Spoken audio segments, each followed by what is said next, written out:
Shalom. Hai teman-teman, apa kabar? Jumpa lagi di Sekolah Minggu GMII Makedonia, Jakarta. Mari kita memuji Tuhan. Hari ini harinya Tuhan.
Teman-teman, mari kita satu dalam doa.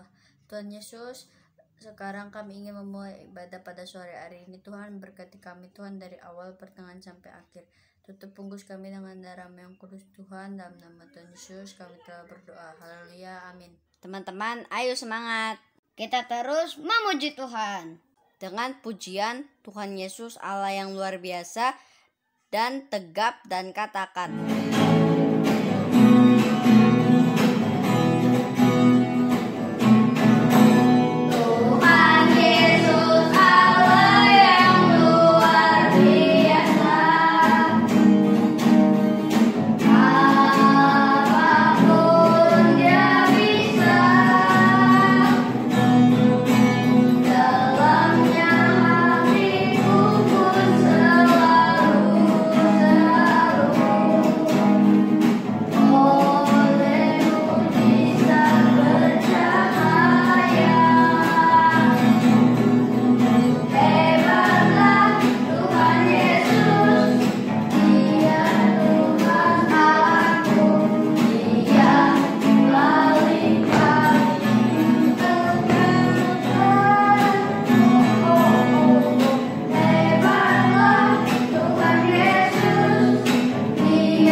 ketemu lagi di Kamu Perlu Tahu.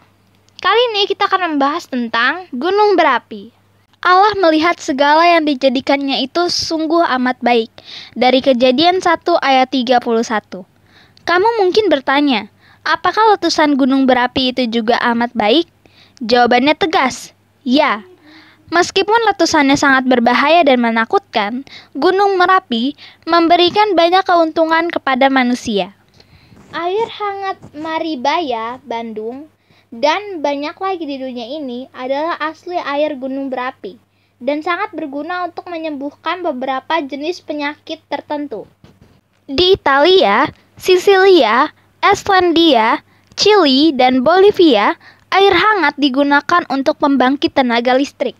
Tanah yang menjadi subur akibat gunung berapi menghasilkan panen yang hebat di beberapa negeri yang kalau tanpa gunung berapi hanya akan mempunyai sedikit daerah pertanian. Hanya karena gunung berapi lah maka Pulau Jawa menjadi sangat subur. Terima kasih telah menyaksikan Kamu Perlu Tahu hari ini. Semoga bermanfaat. Dadah! Teman-teman, sekarang kita mau menerima berkat firman Tuhan. Sebelumnya kita angkat pujian baca kitab suci.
Rasanya kalau kakak bisa melihat adik-adik secara langsung untuk memuji Tuhan.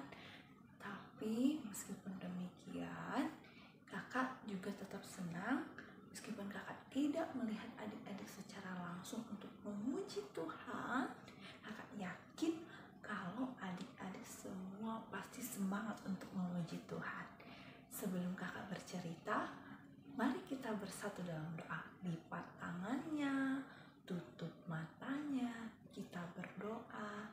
Tuhan Yesus, kami mengucap syukur untuk segala kebaikan yang masih kami rasakan hingga sore hari ini.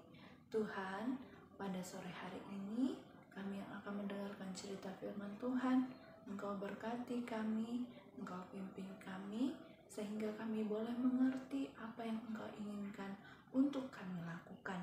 Terima kasih Tuhan Yesus, kami sudah berdoa. Amin. Amin. Nah, sebelum kakak mulai bercerita, kakak mau mengajak adik-adik semua untuk membaca ayat hafalan dari Mazmur pasal 62 ayat yang ke-9. Mazmur pasal 62 ayat yang ke-9. Percayalah kepadanya setiap waktu, hai umat, curahkanlah isi hatimu di hadapannya. Allah ialah tempat pasal 62 ayat ke-9. Percayalah kepadanya setiap waktu, hai umat, curahkanlah isi hatimu di hadapannya. Allah ialah tempat perlindungan kita. Nah, adik-adik yang dikasihi Tuhan Yesus, tentunya tadi dikatakan curahkanlah isi hatimu di hadapannya. Ini berarti bahwa kita mengatakan segala sesuatu yang ada di hati kita kepada Tuhan. Nah, ketika kita melakukannya, berarti kita sedang berdoa. Berdoa kepada siapa? Berdoa kepada Tuhan. Nah, adik-adik yang dikasihi Tuhan, saat ini kakak akan bercerita bahwa di Alkitab ada seorang ibu yang begitu merindukan keturunan. Dia ingin memiliki seorang anak karena dia tidak bisa memiliki anak. Nah, siapa yang tahu nama ibu ini? Ayo. Ya, betul sekali. Namanya Ibu Hana. Ibu siapa? Ibu Hana. Ibu Hana ini merupakan istri pertama dari Elkana. Jadi Ibu Hana ini merupakan istri pertama dari Elkana. Istri kedua dari Elkana merupakan Penina. Namanya siapa? Betul, Penina. Nah, jadi Ibu Hana ini sudah begitu sangat lama merindukan seorang keturunan. Tetapi sampai waktu itu dia tidak bisa memiliki seorang anak. Nah, sedangkan Ibu Penina memiliki anak laki-laki dan anak perempuan. Nah, oleh sebab itu, ketika waktu itu semua orang tiap tahunnya akan pergi ke Bait Allah yang berada di Silo. Berada di mana? Di Silo. Nah, jadi mereka ke Silo untuk mengorbankan korban ucapan syukur ke hadapan Allah. Nah, ketika waktu itu setelah selesai memberikan korban ucapan syukur di hadapan Allah, sebagiannya sudah diserahkan kepada Allah dan sebagiannya akan didapatkan oleh orang yang mempersembahkan itu. Nah, ternyata ketika pembagian itu, Ibu Hana hanya mendapatkan satu bagian saja, sedangkan Ibu Penina begitu banyak mendapatkan bagiannya. Nah, ternyata adik-adik, ketika di Silo itu, Ibu Penina ini sering sekali menyakiti hati Ibu Hana. Dia merasa sakit karena Ibu Penina mengejek dia. Oleh sebab apa? Oleh sebab Ibu Hana tidak mendapatkan keturunan. Ayo, siapa di sini? Kalau misalnya ada orang yang ngejek, pasti apa? Pasti sedih, atau mungkin ada dari adik-adik yang marah. Nah, Ibu Hana ini juga merasakan hal yang sama. Dia sedih sekali. Nah, ketika dia sudah sedih seperti itu, apa yang dia lakukan selanjutnya? Dia pergi ke bait suci. Ketika dia di bait suci, nah, coba lihat gambarnya. Apa yang dia lakukan? Dia sedang berdoa. Dia sedang apa? Berdoa. Dia mencurahkan isi hatinya di hadapan Allah.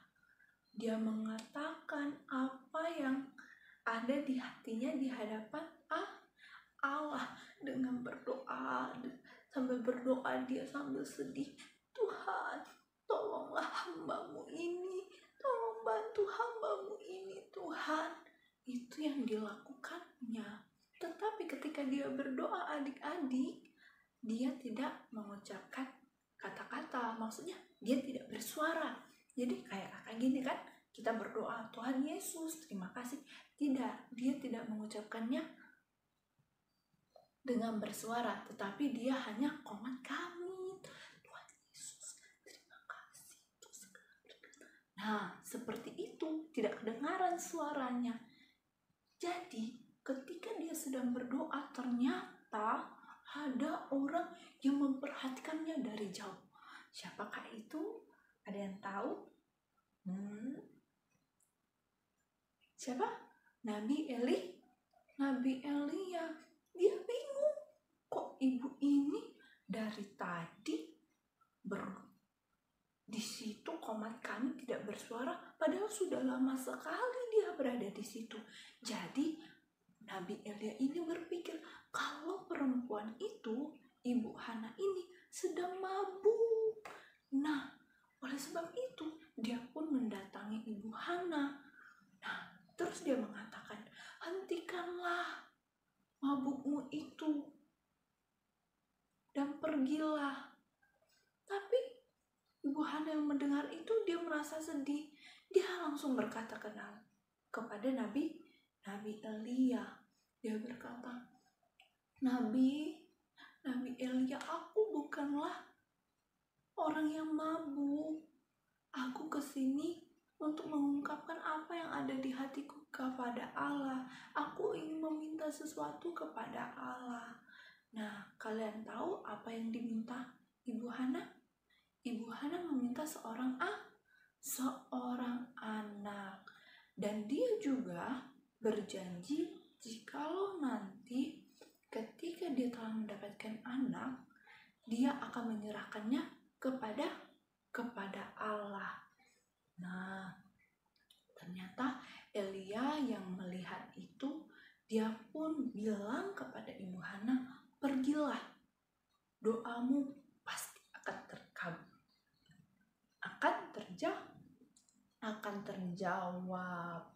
Nah, kemudian setelah hal itu Ibu Hana senang. Dia makan kembali dengan senang karena dia telah mengungkapkan apa yang ada di hatinya kepada Tuhan. Dia merasa kalau bebannya sudah mulai berkurang. Nah, setelah itu 1 tahun kemudian semenjak kejadian itu, dia pun mendapatkan seorang anak laki-laki dan dia bernama apa? Samuel. Nah,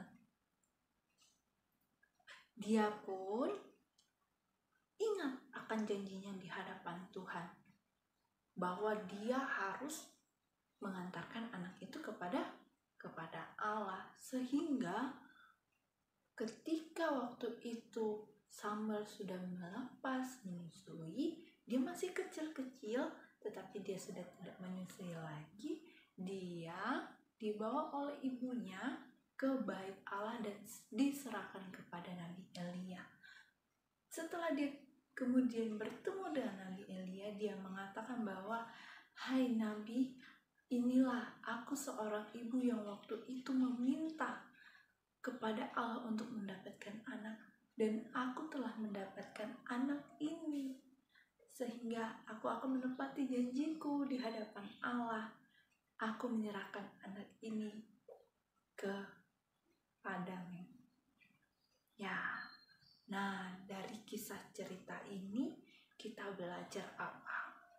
Kita belajar bagaimana Ibu Hana ketika dia merasa sedih, ketika dia merasa ada masalah, dia datang di hadapan Tuhan.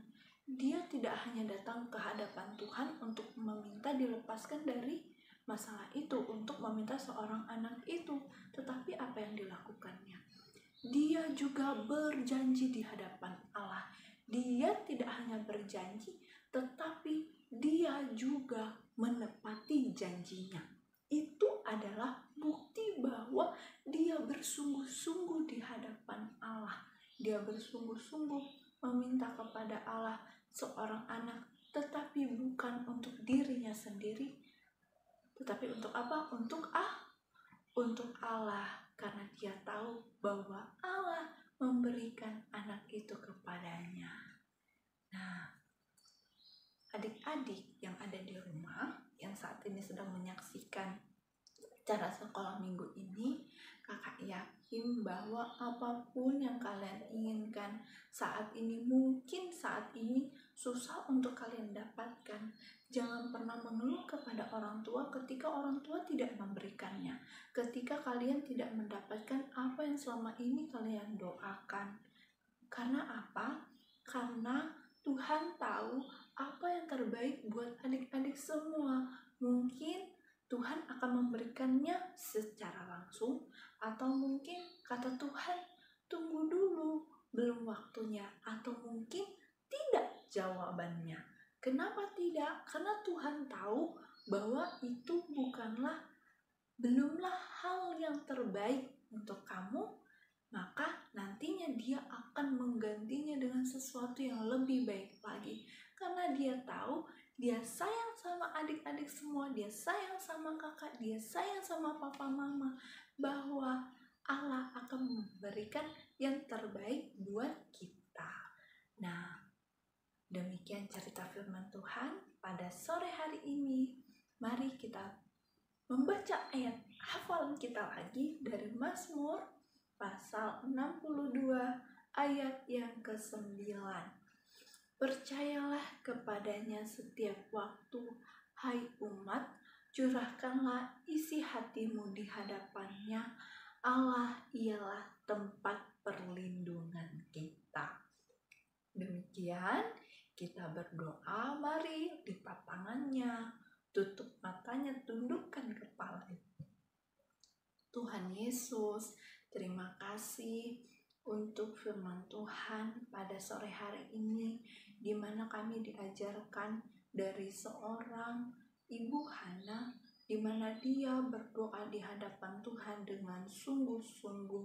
Bagaimana dia meminta kepada Tuhan, tetapi bukan untuk dirinya sendiri, tetapi untuk kepentingan, untuk kemuliaan nama Allah.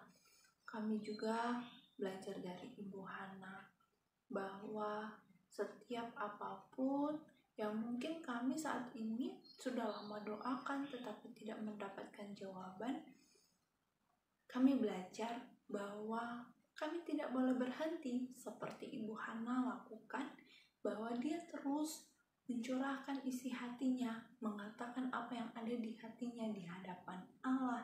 Begitupun juga dengan kami belajar untuk terus mengatakan apa yang ada di hati kami kepada Allah. Kami yakin Tuhan, Engkau akan menjawab setiap doa kami tepat pada waktunya, hanya untuk kemuliaan nama Allah.